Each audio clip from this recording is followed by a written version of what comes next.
And then we're going to come over here to share computer sound. And we'll roll it.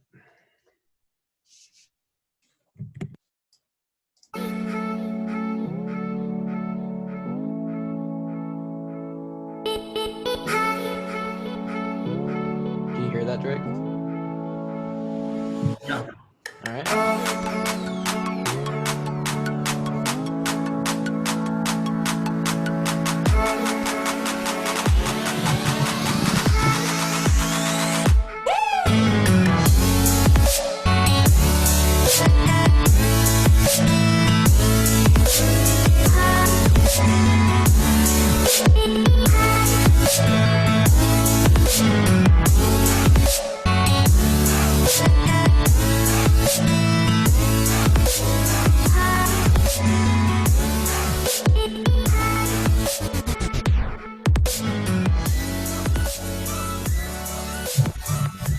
Welcome back, Washed Up Walkons fans. Kluver tells me this is episode 102 of the podcast, but what it really is episode 1 of something we're trying called Visiting Hours.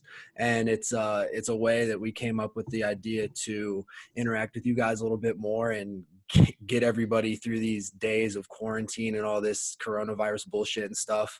So we figured we can put out some pretty fun content that has to do with you guys, since you're really the only reason we do this thing, because people want to hear the stories that we have. So man, I don't really know where this is going to go, but let's get into it. Yeah, this is so for everyone out there right now, it's this is basically going to be run by you guys. So I want you guys to, at the bottom of the screen, if you've never done the Zoom meeting before, there's a little chat bubble. Hit the chat. I've already talked to Charlie in there, and Nathan responded as well. Anything you guys want to talk about, go for it.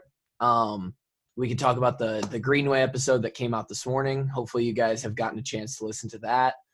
If you haven't yet, I think it's one of the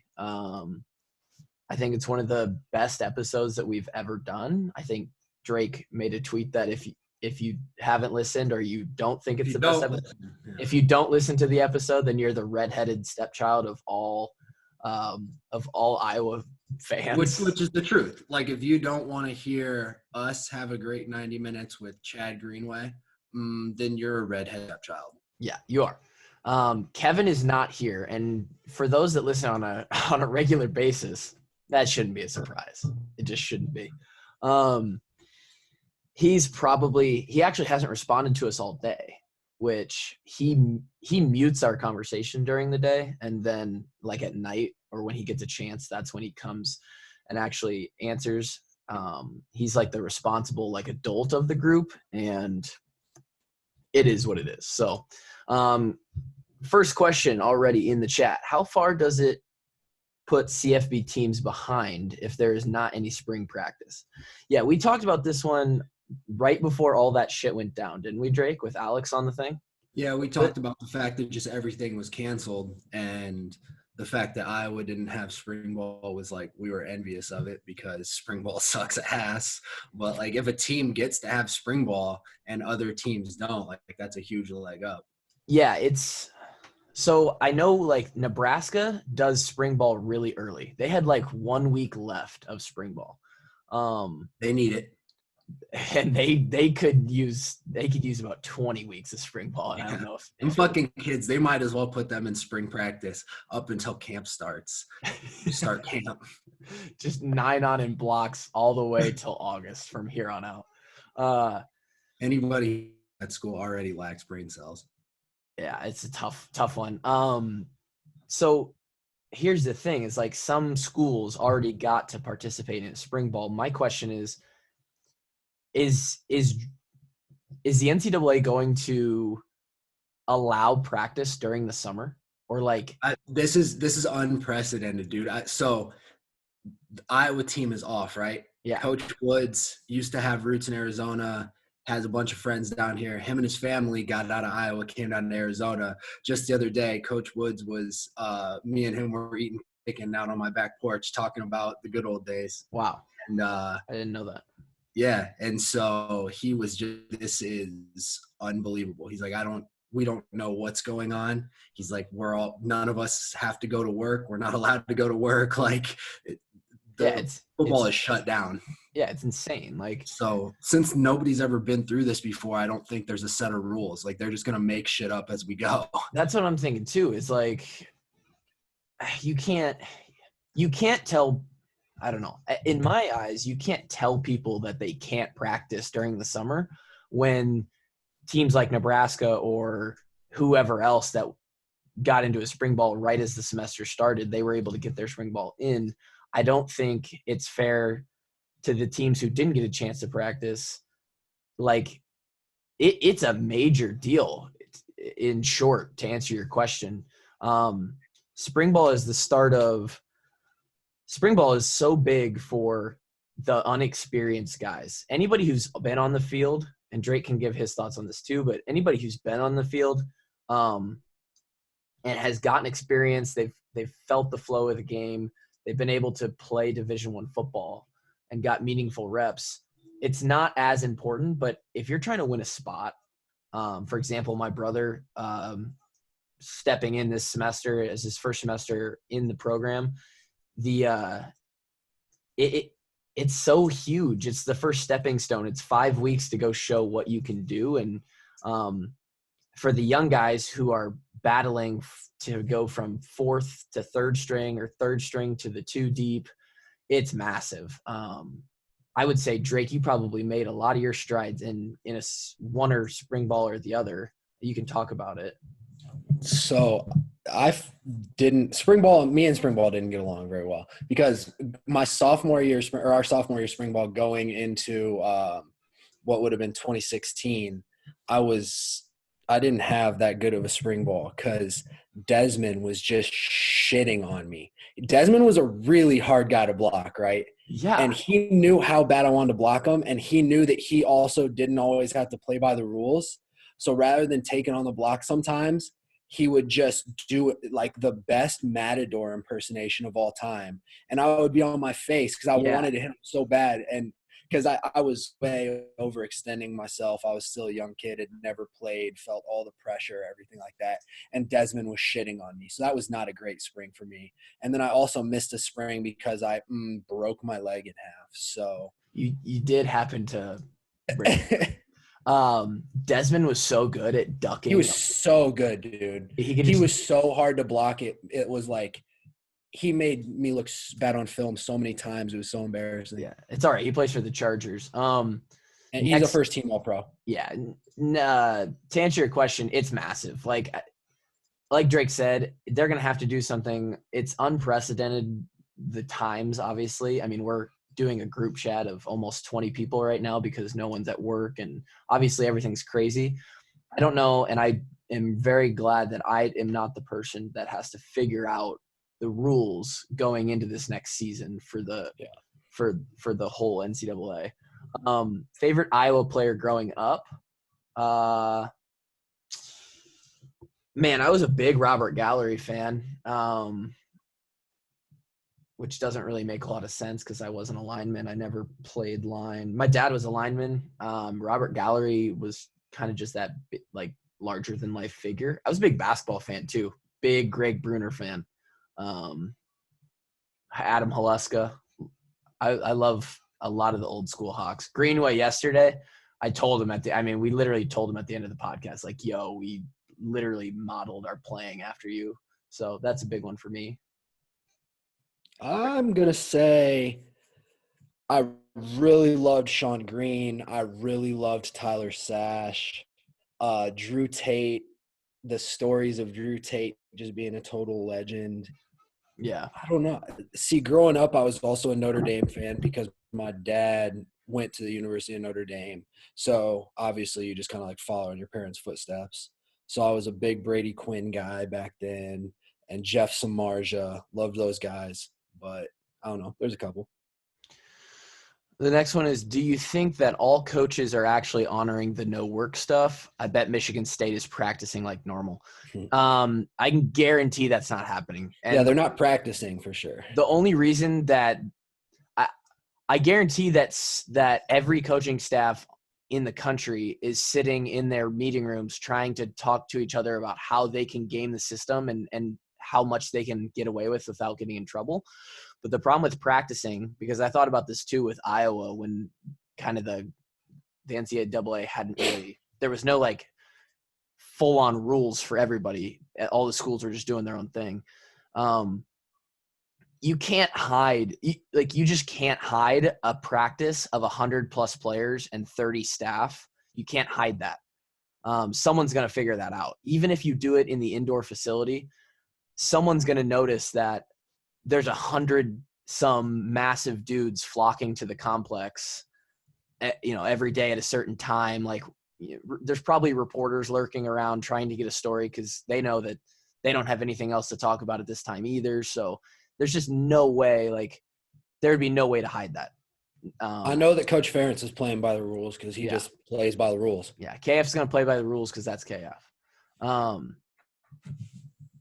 Do you believe that there's an Iowa bias? I'm not sure, Mark. I'm not sure what you're asking about as far as an Iowa bias. Like a bias against Iowa players. Oh, like here we go. Iowa player. Sorry, yeah. I didn't scroll down. There was more underneath. I was thinking about Luka not being named a runaway favorite, or not being a runaway for the Wooden Naismith, not getting Big Ten Player of the Year. Keith not getting getting the Groza. Brad Banks not getting the Heisman. That's a good question. I think it's so tough for Iowa.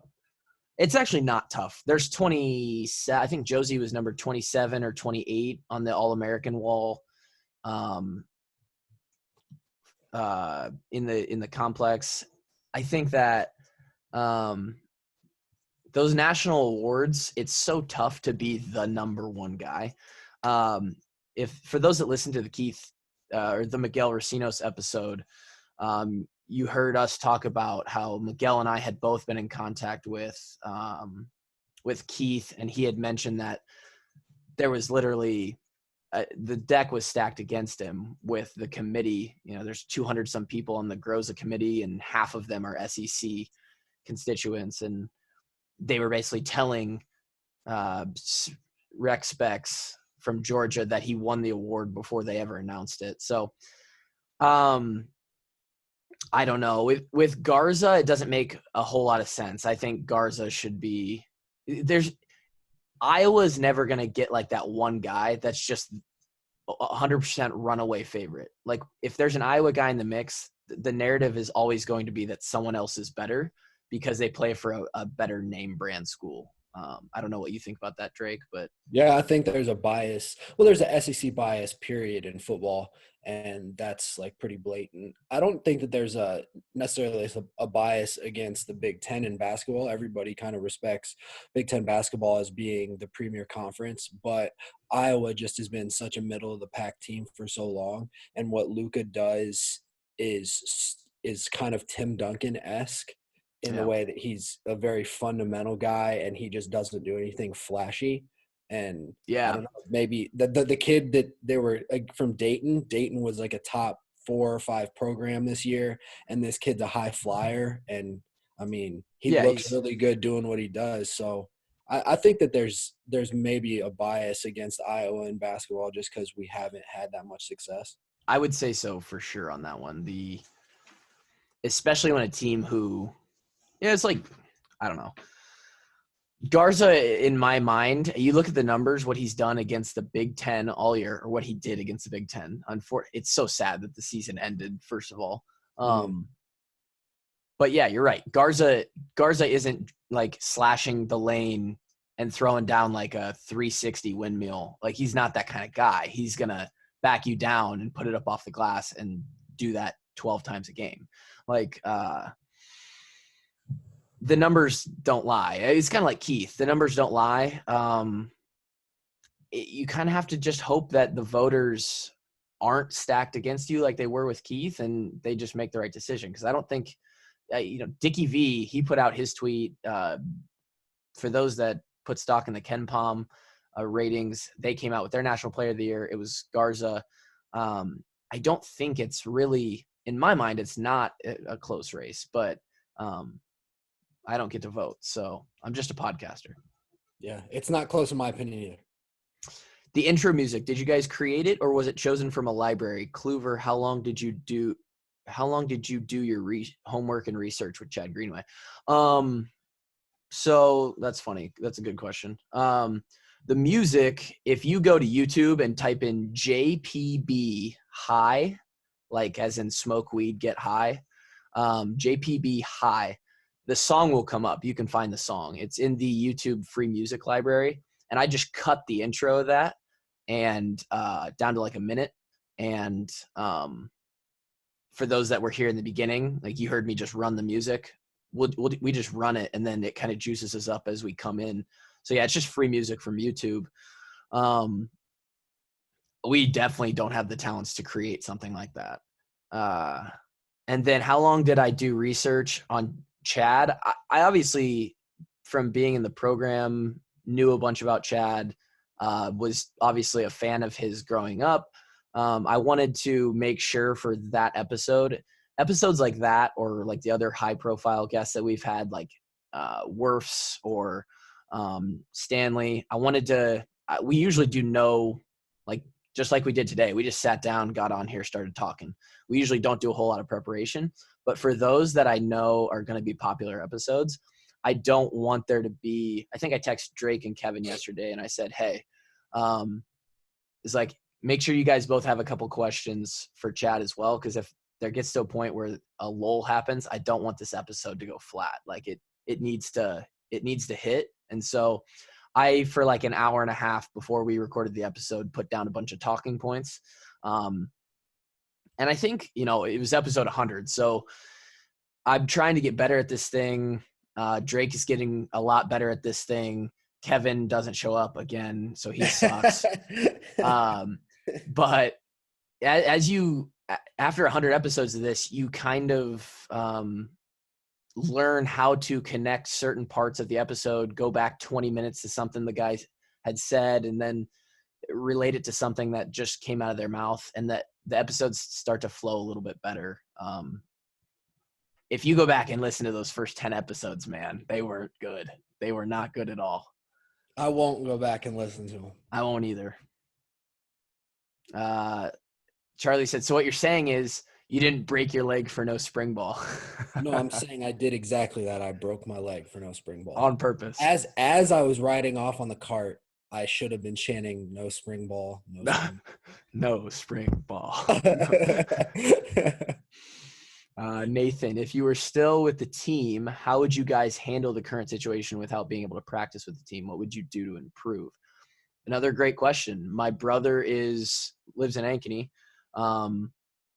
They got sent home and they have no idea when they're allowed to come back. And from what I understand, Coach Doyle, obviously being the GOAT, gave him a card for the entire semester. How would you like that, Drake? He gave him an entire semester worth of a card. It would have felt like I was back at Muscatine High School as an 18-year-old waiting to go into the program with those spiral notebooks they sent us. You remember that? Yep. Oh, yeah. I think spiral notebook workouts. I think I still have it. I gave it away to friends. So a couple of Doyle's spiral notebooks are floating around with my Muscatine friends. Damn, the secrets are out.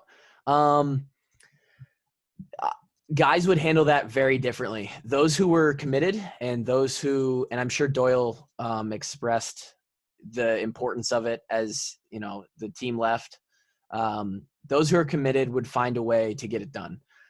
I know a lot of former teammates that Drake and I had who would have gotten home and immediately forgotten where they put their lifting card, and they wouldn't have touched a weight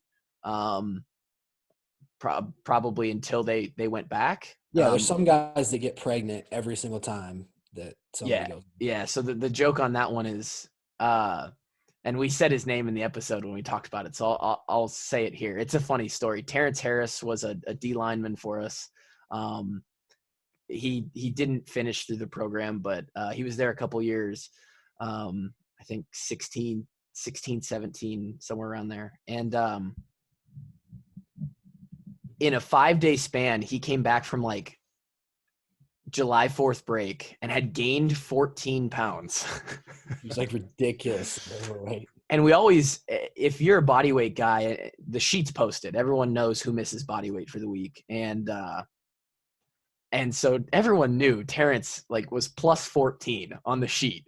And if something that anomaly happens, Coach Ferentz is going to make a comment. So at the end of like the first workout back from July 4th, Coach gets up there. He's like, he's saying his stuff, and he gets to the end. He's like, all right, and we just got back from break, okay? And I know it's tough. It's a lot easier to control your body weight when you're here at the complex. You're here in Iowa City. But when we go on a break, right, we can't have guys getting fucking pregnant, okay? We had a guy get pregnant over these last 6 days. Terrence, how'd you gain 14 pounds, huh? And everyone's dying laughing. And it was kind of like this just situation where don't get pregnant, man. Yeah, if you don't stay on top of it, it's not easy to do what Doyle gets you to do when you don't have Doyle there. So for the guys that are disciplined, it works out. For the guys who aren't, probably pay a price for it. Have you ever tried to get Austin Blythe on an episode? Wasn't a walk-on, but an awesome guy. Austin Blythe is a awesome dude.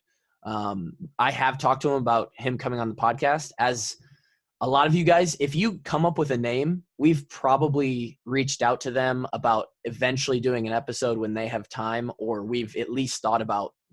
I have a massive list on my computer of guys, like basically every guy who ever played. We're trying to get to them. We only do 2 a week, and there's like 100 and 200 guys that we want to talk to. Yeah, so. There's like 200 guys that we played with alone. Not even counting like guys like Greenway and legends like that. We could go on and on. So Blythe will be on for sure. Maybe we'll try and get him on sooner than later. This is fun. Thanks for doing it. I got to bail. Oh, no problem, Lane. Pretty cool. During this crazy time, we can do something like this and at least produce a little bit more content. Colin, what books did you guys read while being a part of the program? Slight Edge, David Goggins. How did they help the team building, self-accountability? So unfortunately, Goggins' book was not out when we were playing, but I read Goggins' book. Drake, I'm not sure he's a reader. I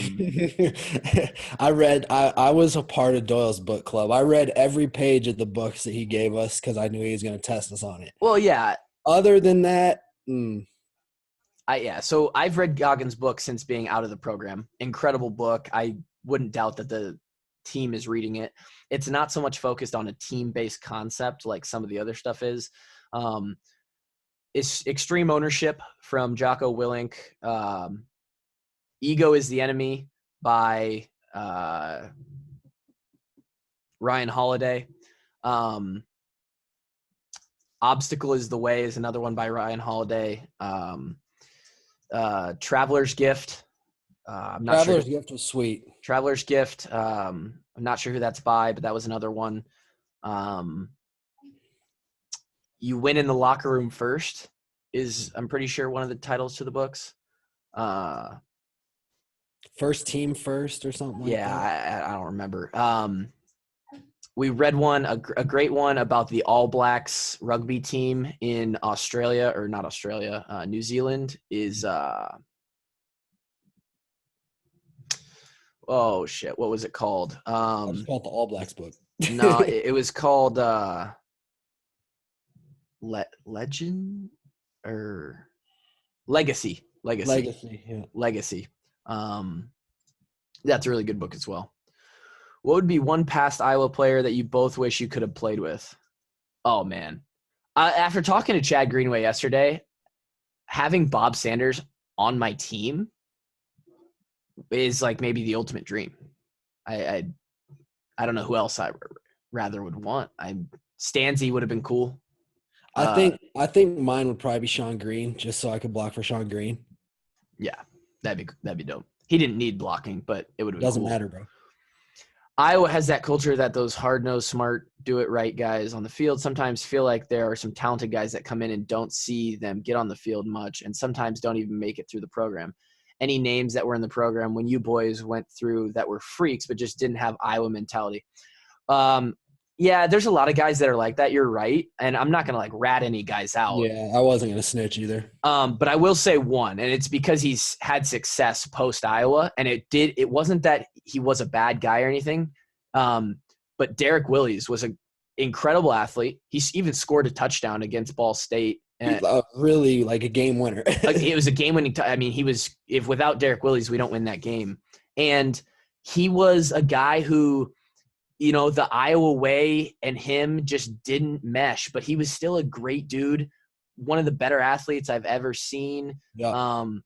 And for those that are like mad at those opportunities where it's like, dang it, if we just would have, I feel like sometimes the fans get mad that like the Iowa coaches push those guys away or something. It's not that they're being pushed away. It's just that the fit wasn't right. Right. So if those guys continued to stay in the program, they were never going to reach their full potential. It's almost a better thing that they went and found somewhere where they stuck. Willies went on and had a really successful career for Texas Tech.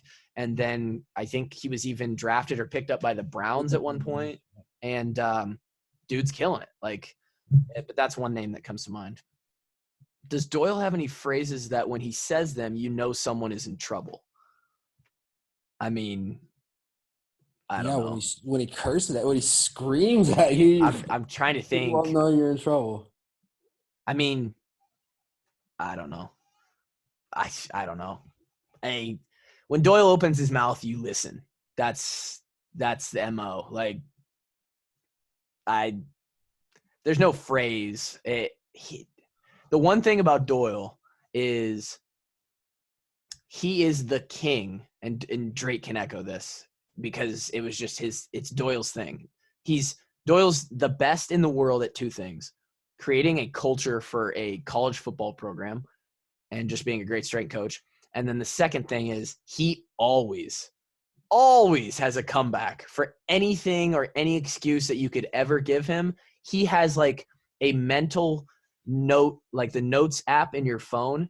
He has a mental note a mile long for every single one of his players of just dirt that he could throw at them, like some kind of shade where he can just take a little jab at you. For me, it was always CrossFit, short, long snapper. Like the list goes on, and he always had something to just like, he always got the last word. You never were going to get the last laugh on Doyle. And he's the GOAT. That's why he's the GOAT. What do you think about that, Drake? I mean, by the time I was a senior, it was like we had a pretty mutual respect that I was on my way out the door. Like I had been through some shit. So like we had a pretty profound mutual respect for each other where he could just like tell me he wanted to beat the shit out of me, and it wasn't a big deal. It was just funny. Yeah, towards the end, it was like, as we've talked about it, as you gain your respect through the program, you get to one of those older years, your relationship turns into, it's still a coach player relationship, but when Doyle's in a good mood and kind of the state of the program is good and there's no other things to kind of focus on, there's no like agenda, it's hard to explain, and people can kind of relax and chill out and just talk. Like Drake was on that kind of level where Doyle would say something and Drake would be able to say something like, Doyle, I could kick your ass or something like that. Doyle and I had a very close connection through El Amido Tacos in Muscatine, because my guy Doyle used to take a dump on Muscatine every chance he could get. He did. My kids, we were down in Muscatine for a baseball tournament or whatever it was, that piece of shithole, that, this, that, and the other. But I got this guy hooked on El Amido Tacos. And so, to be honest, that's kind of what our relationship was based around at the end, was El Amido Tacos and bicep pumps. Yeah, that's hilarious. Matt said, does Drake have anyone or anything he wishes to shit on today? Just the coronavirus in general?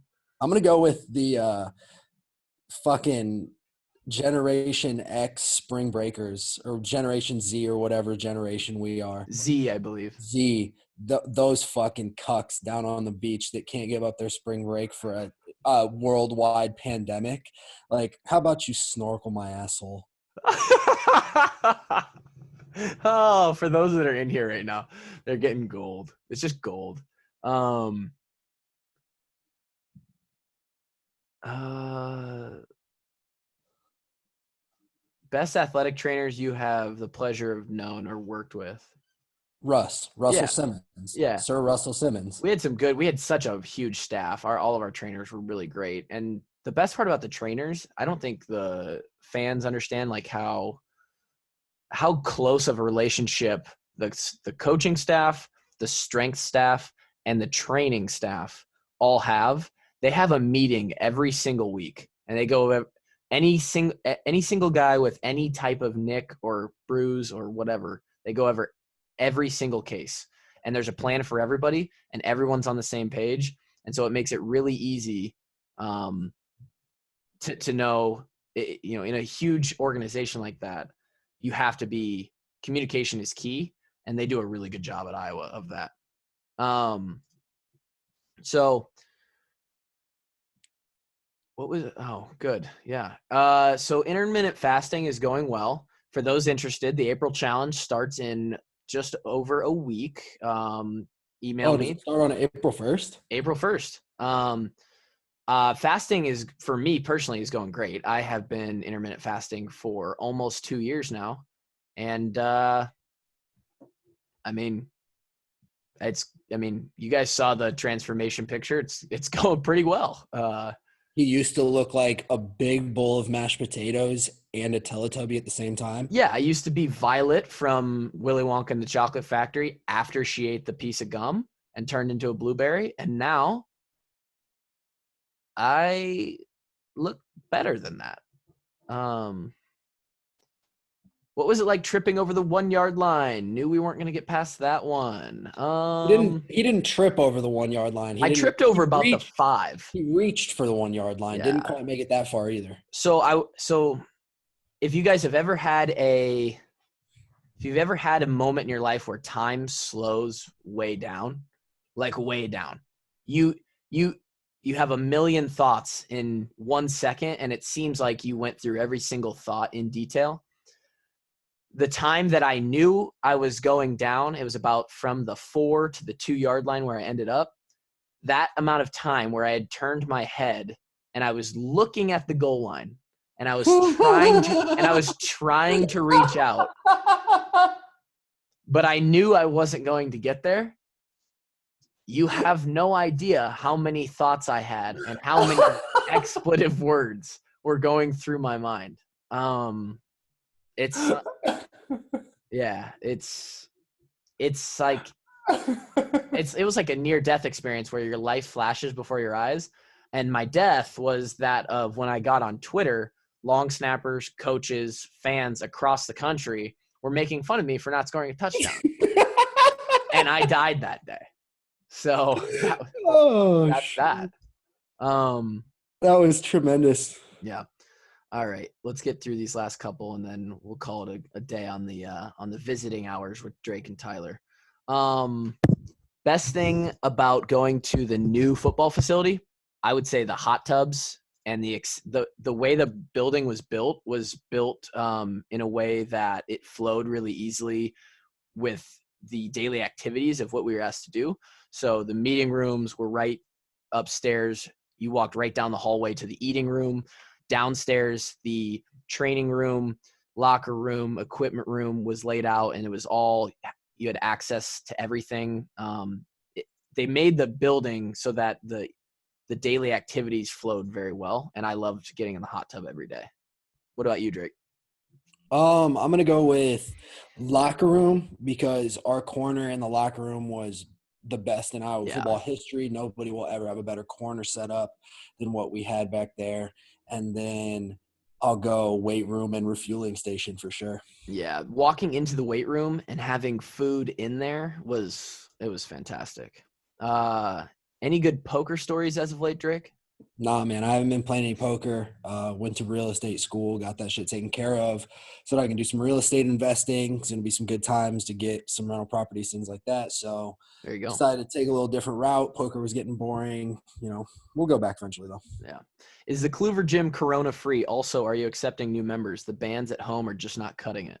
Uh, the Kluver Gym isn't even up to snuff with what I'd like it to be. It is Corona. Well, I can't They guarantee it's. can't. No, it's not Corona free. I can't guarantee it's Corona free. You got to give me about 10 more days. I was in Mexico and traveling through the airport.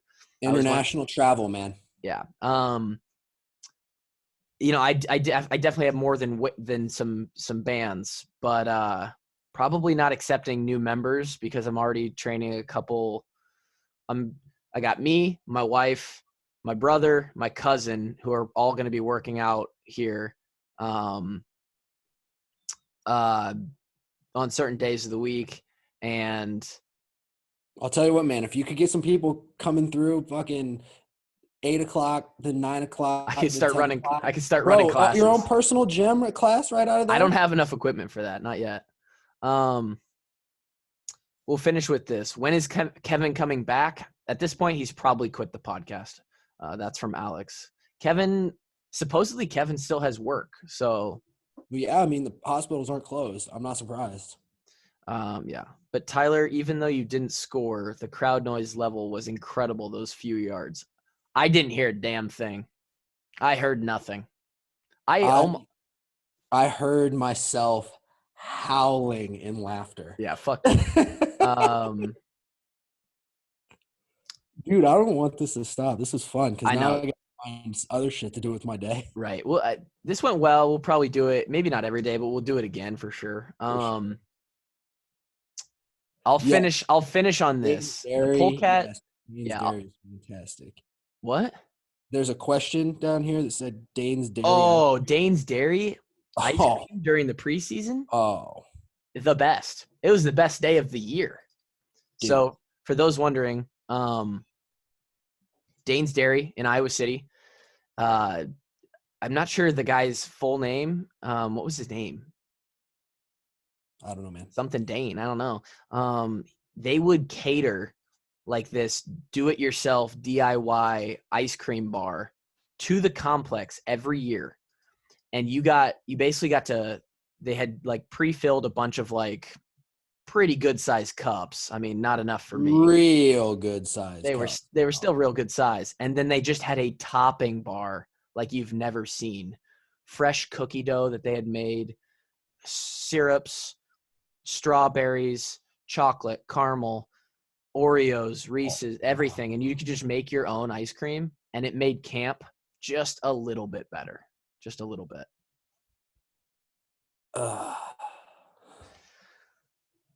You all right, Drake? I think I just okay. Yeah. All right. Well, I got to eat some lunch and then do some working out because can't just talk the talk, got to walk the walk.